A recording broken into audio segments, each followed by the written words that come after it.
नमस्कार, मी विशाल पाटील. लोकशाही न्यूजमध्ये आपल्या सगळ्यांचं स्वागत. लोकशाहीच्या कायद्याचं बोला हा विशेष कार्यक्रम आज आम्ही आयोजित केलेला आहे, कारण आज प्रजासत्ताक दिनाचं औचित्य तर आहेच आणि लोकशाही वृत्तवाहिनीच्या दुसऱ्या वर्धापन दिनाच्या सर्व प्रेक्षकांना शुभेच्छा. 26 जानेवारी रोजी घटनेची अंमलबजावणी झाली. देशामध्ये प्रजासत्ताकाची स्थापना झाली. भारत देशाची घटना डॉक्टर बाबासाहेब आंबेडकरांनी लिहिली आणि भारताची घटना प्रत्यक्षात अवतरली, प्रत्यक्षात अस्तित्वात आली. या घटनेनं सर्वसामान्यांना अधिकार दिले आणि त्याच अधिकार आणि कायद्यांवर देशाचंही काम चालतं. याच देशामध्ये मात्र जेव्हा घटना बदलण्यावरून राजकारण होतं, ही घटना बदलणं शक्य आहे का? का राजकीय पक्ष यावरून सर्वसामान्यांमध्ये एक अनामिक पद्धतीनं भीती घालत असतात? त्यामुळे ही घटना, तिनं आपल्याला दिलेले अधिकार, त्यांची अंमलबजावणी हे सगळं समजून घेण्याची संधी आज आपण या विशेष कार्यक्रमाच्या माध्यमातून घेणार आहोत, ज्याचं नाव आहे कायद्याचं बोला. ज्येष्ठ कायदेतज्ञ असीम सरोदे हे अगदी काही क्षणात आपल्यासोबत जोडले जात आहेत आणि ज्येष्ठ कायदेतज्ञ असलेल्या असीम सरोदे यांच्याकडून घटना, तिचं महत्त्व, तिची अंमलबजावणी या सर्व गोष्टींच्या बाबतीमध्ये उहापोह आपण आज करणार आहोत. मात्र प्रजासत्ताक दिनाच्या निमित्तानं कुठेतरी वैचारिक, बौद्धिक काही चर्चा होणं अत्यंत आवश्यक आहे. त्यामुळे कुठल्याही प्रकारचं डिबेट न घेता वेगवेगळे जे आपल्या इथं असलेले कायदे आहेत, राज्यघटना जी आपली सांगते, हे सर्व समजावून घेण्याची अत्यंत आवश्यकता आहे आणि त्याच अनुषंगानं कायद्याचं बोला या विशेष कार्यक्रमाचं आयोजन आम्ही आज केलेलं आहे. आणि यावेळेला ज्येष्ठ कायदेतज्ञ असीम सरोदे आपल्यासोबत जोडले गेलेले आहेत. असीम सरोदेजी, खूप खूप स्वागत आपलं लोकशाहीच्या कायद्याचं बोला या विशेष कार्यक्रमामध्ये. आणि प्रजासत्ताक दिनाच्या आमच्या सर्व प्रेक्षकांकडून, वाहिनीकडून आपल्याला देखील तितक्याच शुभेच्छा. आजचा दिवस हा त्याचं महत्त्व अधोरेखित होणं हे अत्यंत आवश्यक आहे. आजच्या दिवसाचं महत्त्व, त्याचा अगदी थोडक्यात इतिहास आणि घटना या अनुषंगानं आज आपल्याकडून जे आहे ते घटनेला आम्ही समजून घेणार आहोत. घटना लिहिणं असेल, घटनेमध्ये होणारे बदल असतील किंवा त्यावरून होणारं राजकारण असेल, या अनुषंगानं आपली ही चर्चा असेल. मात्र अगदी सुरुवातीला मला आपल्याला विचारायचं आहे की घटना आहे आणि घटना बदलण्यासंदर्भामध्ये आरोप प्रत्यारोप होताना दिसतात. मात्र घटना काय आहे, तिची अंमलबजावणी कशा प्रकारे केली जाते आणि खरोखर ती बदलणं इतकं सोपं आहे असीमजी? भारतीय संविधान हे लवचिक स्वरूपाचं संविधान आहे. म्हणजे ते बदलता येऊ शकते, त्याच्यामध्ये बदल केले जाऊ शकतात आणि त्याच्यामुळे एकीकडे ते लवचिक संविधान आहे असं असताना काही बाबतीत मात्र ते अत्यंत ताठर आहे असं म्हटलं जाते. भारतीय संविधानाचं हेच वैशिष्ट्य आहे की ते लवचिक असूनही ताठर स्वरूपाचं संविधान आहे. त्याच्यामध्ये मूलभूत काही बदल करता येत नाहीत आणि त्यामुळे 1950 मध्ये भारतीय संविधान अस्तित्वात आलं. तेव्हापासून आपण लोकसत्ताक गणराज्य झालेलो आहोत. बरेच जण प्रजासत्ताक हा शब्द वापरतात, पण मी काल सुद्धा एका अशाच आपल्या चॅनलशी बोलताना सांगितलं की हे प्रजासत्ता हा शब्द आता बदलला पाहिजे. प्रजेच्या जागी लोक असले पाहिजे, कारण की लोकांनी लोकांसाठी चालवलेली ही राज्यव्यवस्था लोकांच्या कल्याणासाठी वापरली गेली पाहिजे असा उद्देश त्याच्यामध्ये स्पष्टपणे सांगितलेला आहे. तुम्ही जो प्रश्न विचारला की भारतीय संविधानात बदल करता येतात का, तर बदल सहजासहजी शक्य नाही हे मात्र समजून घेतलं पाहिजे. बरेच जण असं करतात की भारतीय संविधान काही धर्मनिरपेक्ष नव्हतं, नंतर हा शब्द घुसाडण्यात आला असं ते म्हणतात. पण एका कसोटीवर टिकाऊपणे धर्मनिरपेक्षता हा शब्द सर्वोच्च न्यायालयाने ग्राह्य धरल्यानंतर तो भारतीय संविधानामध्ये समाविष्ट झालेला आहे.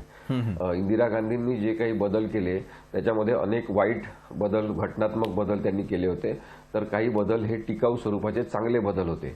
42व्या घटना दुरुस्तीमध्ये शहनिशाहून चर्चाहून धर्मनिरपेक्ष भारत हा शब्द भारतीय संविधानात आधी नसला आणि नंतर आणण्यात आलेला असला तरी भारतीय संविधानाचा सगळा अन्वयार्थ पाहिला तर आपण धर्मनिरपेक्षच आहोत.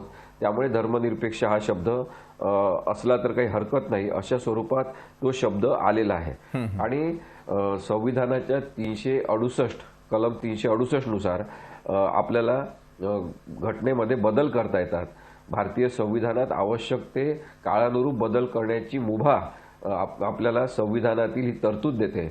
परंतु त्याच वेळेस हे समजून घेतलं पाहिजे की केशवानंद भारतीची जी अत्यंत ऐतिहासिक स्वरूपाची केस झाली, ज्याच्यामध्ये आतापर्यंत सगळ्यात जास्त न्यायाधीशांनी एकत्रित बसून हा निर्णय घेतलेला आहे, त्या केशवानंद भारतीच्या केसमध्ये घटनेचा मूलभूत आराखडा हा शब्द अस्तित्वात आला की कॉन्स्टिट्यूशनल बेसिक फ्रेमवर्क आपल्याला डिस्टर्ब करता येणार नाही, म्हणजे मूलभूत ढाच्याला धक्का न लावता जे आवश्यक बदल आहे ते करता येतील, पण मूलभूत गोष्टी बदलता येणार नाही असं तत्व केशवानंद भारतीच्या केसमध्ये आलेलं आहे. त्यामुळे काही आवश्यक बदल जरूर करता येतात, परंतु मूलभूत बदल, घटनेचा मूळ अर्थच बदलणारे बदल जे आहे ते करता येत नाही असं स्पष्ट झालेलं आहे. आणि तेव्हापासूनही आतापर्यंत आपण पाहतो की अनेकदा घटनेचा मूलभूत ढाचाच किंवा मूलभूत उद्देशच बदलण्याचा प्रयोग अनेक राजकीय पक्ष करत आलेले आहेत आणि वेळोवेळी त्याला सर्वोच्च न्यायालयात आव्हान देण्यात आलेलं आहे. त्याबद्दल सुद्धा वादविवाद झाले की संसद श्रेष्ठ आहे की सर्वोच्च न्यायालय श्रेष्ठ आहे. त्यावेळेस सुद्धा निर्णय झालेले आहेत की संसद जरूर श्रेष्ठ आहे, कायदे ते करू शकतात, ते घटनेमध्ये संविधानिक बदल करू शकतात, पण ते बदल संविधानिक आहे की असंविधानिक आहे, घटनाबाह्य आहेत की नाही हे ठरवण्याचे सगळे विश्लेषणात्मक हक्क हे सर्वोच्च न्यायालयाला आहे. अशा प्रकारे आपण भारतीय संविधानामध्ये सर्वोच्च न्यायालय, संसद यांचं एक ताळमेळ बघतो एकीकडे, दुसरीकडे एकमेकांवर ते नियंत्रण ठेवतात आणि त्यामुळे लोकशाही टिकून राहते हे सुद्धा तत्व आपण समजून घेतलं पाहिजे. बरोबर आहे. घटनेनं तुम्हाला मला कुठल्या प्रकारचे अधिकार दिलेले आहेत आणि त्या अधिकारांची अंमलबजावणी करण्याची वेळ येते त्यावेळेला घटना वाचून ठेवलेलं असणं किंवा आपली घटना नेमका आपल्याला कुठल्या प्रकारचे अधिकार देते याची माहिती प्रत्येक नागरिकाला असणं किती आवश्यक आहे? घटनेची माहिती सगळ्यांना असली पाहिजे असं मला वाटते, कारण की आपल्याला जर नागरिक व्हायचं असेल, काय झालेलं आहे की आपण बघू शकतो की नागरिक म्हणून जगणंच कदाचित काही लोकांना माहिती नाही, अशा अत्यंत बेताल, उशृंखल, बेजबाबदार पद्धतीने काही जण वागत आहेत. एकीकडे राजकीय पक्षांचे प्रतिनिधी वाढत असतात, मिस कॉल दिल्यावर सुद्धा राजकीय पक्षाचे प्रतिनिधी सदस्य होता येते, परंतु संविधानाचे सदस्य कमी होत चाललेले आहे. आणि त्यामुळे मला असं वाटतं की संविधानाचे सदस्य बनण्याचं अभियान भारतात सुरू झालं पाहिजे आणि प्रत्येकाने भारतीय नागरिक होण्याचा प्रयत्न केला पाहिजे. मग भारतीय नागरिक म्हणजे काय की आपण धर्मनिरपेक्ष राहू, पक्षनिरपेक्ष राहू, आपण कोणत्याही प्रकारचा असहिष्णू हिंसक विचार करणार नाही. अशा पद्धतीने आपण जर भारतीय संविधानाकडे बघितलं तर संविधान आधुनिक जीवन जगण्याचा एक धर्म आहे हे सुद्धा आपल्याला दिसते. अभिव्यक्ती स्वातंत्र्य इतरांचं मान्य केलं पाहिजे, धर्म स्वातंत्र्य मान्य केलं पाहिजे, प्रत्येकाचं उपासना स्वातंत्र्य आहे ते मान्य केलं पाहिजे, कोणीच कोणाच्या मध्ये येऊ नये आणि आपली जबाबदारी प्रत्येकाने पाळावी. कर्तव्य पाळणारा नागरिक या भारतामध्ये हक्कांची व्यवस्थित भाषा आणि मांडणी करू शकतो आणि मग सगळ्याच बाबतीत आपण पाहू शकतो की हिंसाचार कमी होऊन आपण विकासाच्या दिशेने वाटचाल करू शकतो. म्हणजे एखाद्या व्यक्तिमत्वाचं व्यक्तिमत्व घडवण्याचं काम ही घटना खरं तर करू शकते आणि आपले मूलभूत अधिकार जे आहेत त्याची आपल्याला पूर्णपणे माहिती जी आहे ही घटनेचं वाचन केल्यानंतर आपल्याला स्पष्ट होते. घटनेमध्ये असलेले अनेक कायदे आहेत, या कायद्यांची देशामध्ये निर्मिती कशा प्रकारे होते त्याला देखील एक प्रोसेस आहे का? आणि एखादा कायदा तयार होत असताना कशा प्रकारे तो कुठून कुठून पारित केल्यानंतर त्याची अंमलबजावणी म्हणजे त्याच्या शेवटापर्यंत पोहोचतो?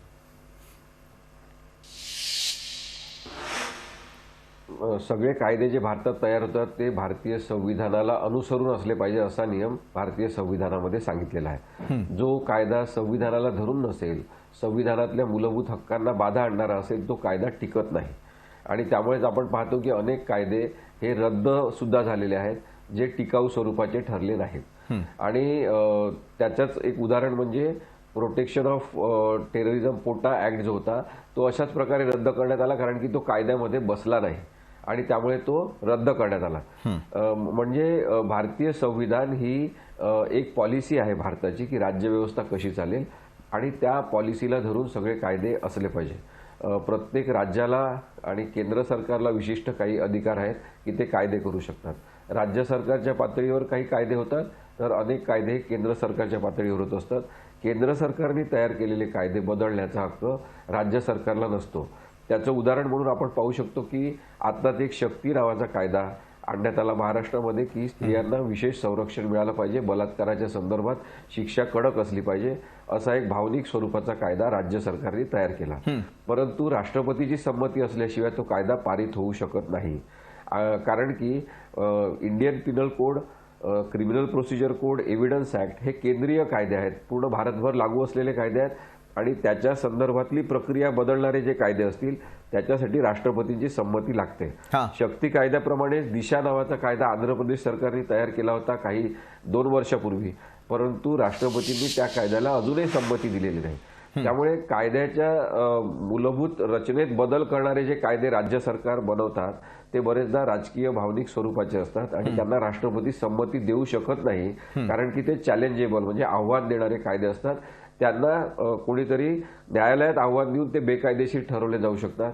तर हे सुद्धा नागरिकांनी समजून घेतलं पाहिजे की केवळ कायदे करून प्रश्न संपत नसतात किंवा सुटत नसतात, तर आपल्याला कायदेशीरता मानणारा समाज, कायदेशीरता पाळणारा नागरिक आवश्यक आहे. आणि म्हणून सुद्धा भारतीय संविधान समजून घेतलं पाहिजे की कोणी कोणाला विनाकारण दुखवू नये, कायदा आपण हातात घेऊ नये, आपण कायदेशीर वागणूक ठेवावी, तर कायदेशीरतेचं आणि कायद्याचं राज्य आपण निर्माण करू शकतो. बरोबर आहे असीमजी, तुम्ही ज्या प्रकारे म्हणतायत की प्रत्येकाला त्याचे त्याचे अधिकार मिळवून देणं असेल आणि त्याची पूर्णपणे जाण असणं हे आवश्यक असतं. मात्र ज्या ठिकाणी कायदे बनतात त्यावेळेला ते कायदे मागं घेण्याची देखील अनेक वेळेला वेळ येते. मग कायदे मागं का घ्यावे लागतात, का त्यांना मुरड घालावी लागते, या अनुषंगानं आपण तांत्रिक बाजू याची जी आहे ती ज्येष्ठ कायदेतज्ञ असीम सरोदे यांच्याकडून जाणून घेणार आहोत एका छोट्याशा ब्रेक नंतर. आम्ही लगेच परततोय.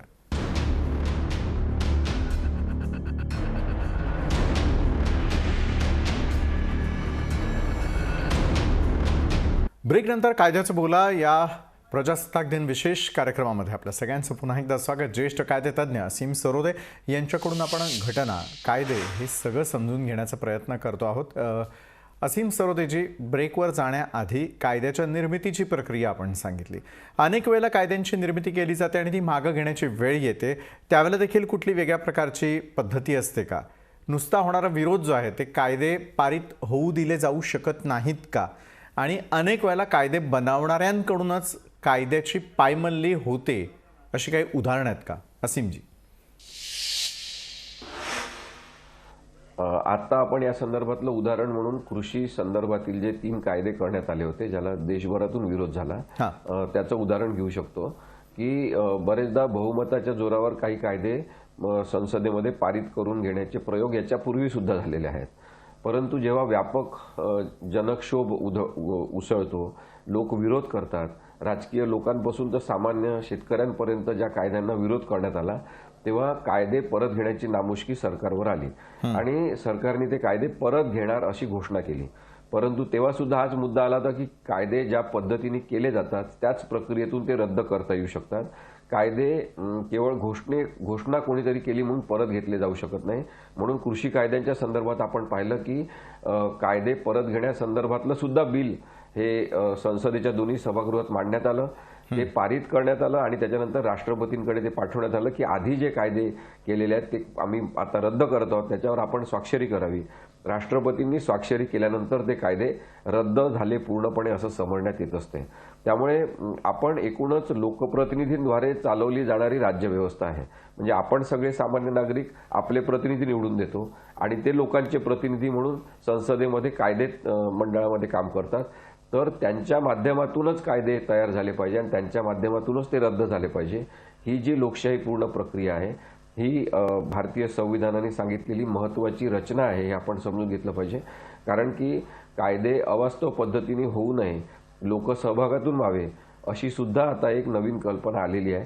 डोमेस्टिक व्हायलन्स ऍक्ट म्हणजे कौटुंबिक हिंसाचार विरोधी कायदा हा असा पहिला कायदा आहे आणि HIV एड्स संदर्भातील कायदा जो भारतात आला तो एक दुसरा कायदा आहे मला माहीत असलेला की ज्याच्यामध्ये भारतभर कन्सल्टेशन घेण्यात आले, लोकांचे म्हणणं समजून घेण्यात आलं. प्रत्यक्ष हिंसा सहन करणाऱ्यांपासून तर पोलीस अधिकारी, न्यायाधीश, वकील सगळ्यांसोबत मीटिंग घेऊन हा कायदा तयार करण्यात आला आणि हे 2 कायदे मला माहिती आहेत की जे लोकसहभागातून तयार झाले. त्यानंतर केंद्र सरकारने तो कायदा नक्की केला आणि त्याच्या संदर्भातलं बिल हे संसदेच्या दोन्ही सभागृहामध्ये पारित करून नंतर राष्ट्रपतींची स्वाक्षरी होऊन ते कायद्याच्या स्वरूपात आलेले आहेत. तर कायदे केवळ लोकसहभागातून तयार झाले पाहिजे एवढंच नाही, तर याच्यानंतर आपण जर एक परिपक्व गणराज्य म्हणून लोकशाही आणि संविधान स्वीकारलेलं असेल तर कायद्यांचं विश्लेषण सुद्धा कालबद्ध पद्धतीने झालं पाहिजे. कायद्यांमधले बदल काही आवश्यक आहेत का? 5 वर्ष एखादा कायदा वापरल्यावर तो आवश्यक आहे की तो बदलायला पाहिजे की तो पूर्ण रद्द करायला पाहिजे, अशी सुद्धा एक प्रक्रिया भारतामध्ये सुरू झाली पाहिजे असं मला वाटते. बरोबर आहे. सभागृहाकडे आपण थोडंसं बोलूयात. सभागृहामध्ये असलेलं जे बहुमत आहे ते म्हणजे खऱ्या अर्थानं कायदे असतात का?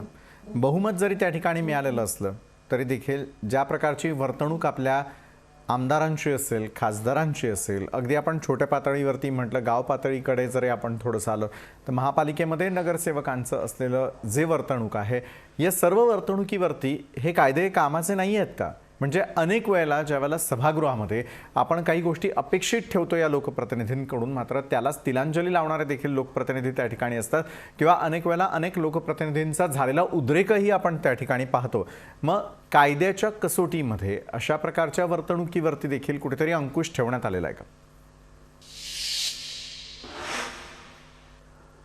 भारतीय संविधानामध्ये मोकळेपणाने या लोकप्रतिनिधींना काम करता यावं यामुळे त्यांना विशेषाधिकार दिलेला आहे. आणि विशेषाधिकार म्हणजे जे काही स्पेशल त्यांना राईट्स आहेत की त्यांच्या संदर्भात त्यांनी जे ते विधानसभेत किंवा लोकसभेत, राज्यसभेत त्यांनी केलेले जे वक्तव्य आहे त्यांना प्रिव्हिलेज कम्युनिकेशनचा दर्जा देण्यात आलेला आहे. आणि त्यामुळे तिथे जे काही त्यांनी मत व्यक्त केलं असेल त्याच्या संदर्भात बाहेर कुठेही एखादी केस दाखल होऊ शकत नाही.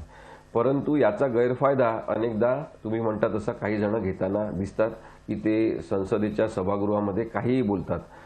तसंच काही एक शब्दावली तयार झालेली आहे की विशिष्ट प्रकारचे शब्द हे वापरले पाहिजे आणि जर त्याच्याशिवाय काही चुकीचे शब्द वापरण्यात आले तर संसदेच्या विधानसभेच्या कामकाजातून ते शब्द काढून टाकले जातात.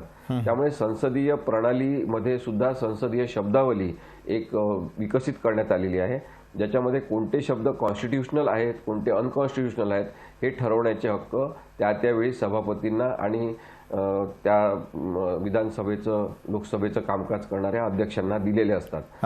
मला हे वाटते की संविधानिक नैतिकता पाळणारे जर लोकप्रतिनिधी असतील, जे कॉन्स्टिट्यूशनल मोरॅलिटी आपण त्याला म्हणतो, ते पाळणारे जर लोक असतील तर त्या लोकप्रतिनिधींना वेगळा कायदा करण्याची गरज लागणार नाही अशी अपेक्षा खरं तर भारतीय संविधानाची आहे. परंतु आपण आज पाहतो की संविधानिक नैतिकता नावाची गोष्ट ही विरळ होत चाललेली आहे, दुर्मिळ होत चाललेली आहे आणि बरेच जण नैतिकताच पाळत नाही. मग संविधानिक नैतिकता ही तर पुढची गोष्ट आहे. आणि त्यामुळे संविधानाच्या अपेक्षा पूर्ण न करणारे लोकप्रतिनिधी, काही जण चुकीच्या प्रवृत्तीचे माणसं सुद्धा विधानसभेत, संसदेमध्ये सुद्धा निवडून जात असतात. आणि मग आपण जो गोंधळ आहे तो होताना पाहतो आणि त्यांची अर्वाच्य भाषा, त्यांचं बेताल वागणं आणि काहीही बोलणं हे आपण जेव्हा पाहतो तेव्हा असं वाटते मग की कदाचित भारतात संसदेच्या सभागृहाबाहेर असलेलं जे वातावरण आहे त्याचंच प्रतिकात्मक रूप इथे आहे की काय, असा एक आपल्याला संभ्रम निर्माण होतो. पण एक लक्षात घेतलं पाहिजे की अनेक चांगल्या प्रवृत्तीचे लोक आहेत, तसेच अनेक चांगल्या प्रवृत्तीचे राजकीय नेते सुद्धा वेगवेगळ्या पक्षांमध्ये आहेत. बरं, घटना दुरुस्तीवरून होणाऱ्या राजकारणाचा संदर्भातला मला आपल्याला प्रश्न करायचा आहे की ज्यावेळेला घटना दुरुस्तीवरून एकमेकांवरती आरोप प्रत्यारोप होतात, इतका धसका का घेतला जातो घटना दुरुस्तीचा आणि मग घटना दुरुस्तीला विरोध का? घटना दुरुस्तीला कोणी विरोध करू शकत नाही साधारणतः, कारण की मी तुम्हाला सांगितलं की आर्टिकल 368 मध्ये घटना दुरुस्ती करण्याची प्रक्रिया सांगितलेलीच आहे.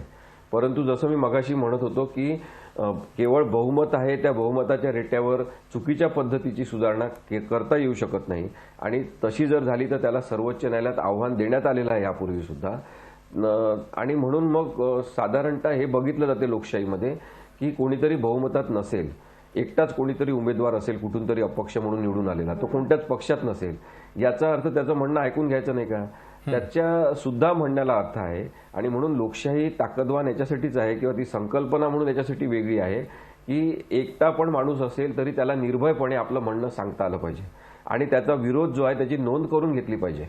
नकार देण्याचं स्वातंत्र्य हेच तर अभिव्यक्ती स्वातंत्र्याचा महत्त्वाचा भाग आहे. आणि संसदेमध्ये, विधानसभेमध्ये जर अशा एकट्या दुकट्या माणसाचं म्हणणं ऐकून घेतलं जात नसेल तर ती लोकशाहीची विटंबना आहे. आणि म्हणून मला असं वाटतं की कायदे करत असताना ते सर्वसमावेशक आणि लोकांच्या उपयोगाचे असले पाहिजे. ज्यांच्यासाठी कायदे केले जात आहेत त्यांना विचारून ते केले पाहिजे. ही परिपक्व लोकशाहीची नागरी प्रक्रिया जी आहे ती आपण बरेचदा पाळत नाही. परदेशांमध्ये अशा प्रकारची एक मोहीम सुरू झालेली आहे की there shall be no legislation without people's participation, की लोकसहभागाशिवाय कोणत्याही प्रकारचा कायदा करायचा नाही, अशी मोहीम ज्या राष्ट्रांमध्ये लोकशाही परिपक्व अत्यंत जुनी आहे तिथे सुरू झालेली आहे. आपण मात्र बरेचदा मागे जाताना दिसतो की आपण लोकांचा सहभागच घेत नाही आणि मग विशिष्ट मुठभर लोकांसाठी कायदे, काही उद्योगपतींसाठी कायदे, काही कारखाने चालावे म्हणून कायदे किंवा तशा प्रकारचे बदल हे केले जातात. ईज ऑफ डुईंग बिझनेसच्या नावाखाली पर्यावरणाचे अनेक कायदे शिथिल करण्यात आले. पर्यावरण संमत्या नाही घेतल्या तरी चालेल, तरी कोळशाच्या खाणी सुरू करा, त्याला कोणी प्रश्न विचारायचा नाही. तर कायदे हे कुणालाही बिनबोभाट बेकायदेशीरता पाळण्यासाठी केले जात नसतात, ते कायदा पाळण्यासाठी केले जात असतात.